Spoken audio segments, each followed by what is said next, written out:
வணக்கம். இது நமது நியூ பாரத். ஒரே நேரத்தில் பல பெண்களுடன் நவீனா கணவனை காட்டிக் கொடுத்த மொபைல், பிறகு நடந்த பகீர் சம்பவம்.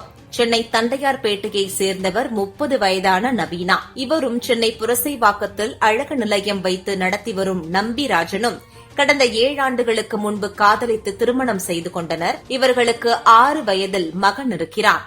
இவர்களது வாழ்க்கையில் கடந்த சில நாட்களுக்கு முன்பு திடீரென பூகம்பம் வீச ஆரம்பித்தது.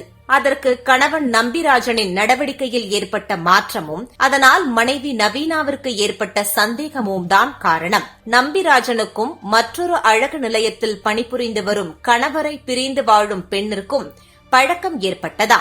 கடந்த 3 மாதங்களாக இருவரும் நெருங்கி பழகி வருவதாக கூறப்படும் நிலையில் இருவரும் திருமணத்தை மீறிய உறவில் இருந்ததாகவும் சொல்லப்படுகிறது. நம்பிராஜனின் தகாத உறவு குறித்து மனைவி நவீனாவிற்கு தெரியவர இருவருக்கும் இடையே பிரச்சனை ஏற்பட்டது.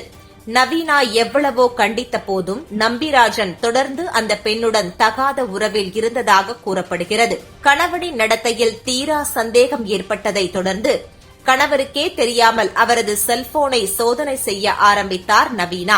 அப்போது நம்பிராஜன் மேலும் சில பெண்களுடன் பழகி வந்தது தெரிய வந்தது. தான் திருமணம் செய்து கொள்ளாத சிங்கிள் பையன் என கூறி பல பெண்களுக்கு ஒரே நேரத்தில் குறுஞ்செய்திகளிலேயே மாயவலை வீசியுள்ளார் நம்பிராஜன்.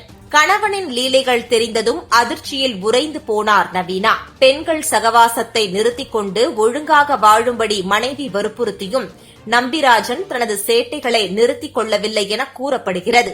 நம்பிராஜனை நம்பி மோசம் போன நவீனா அவருடன் வாழ முடியாது என கூறி பெற்றோர் வீட்டிற்கு செல்ல முயன்றாராம்.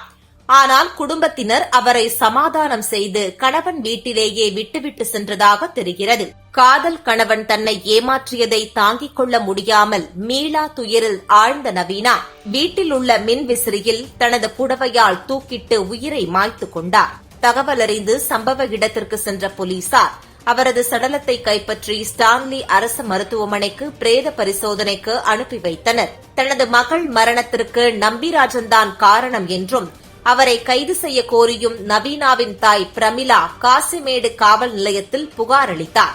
அதன் பேரில் போலீசார் வழக்கு பதிவு செய்து நம்பிராஜனை கைது செய்து சிறையில் அடைத்தனர்.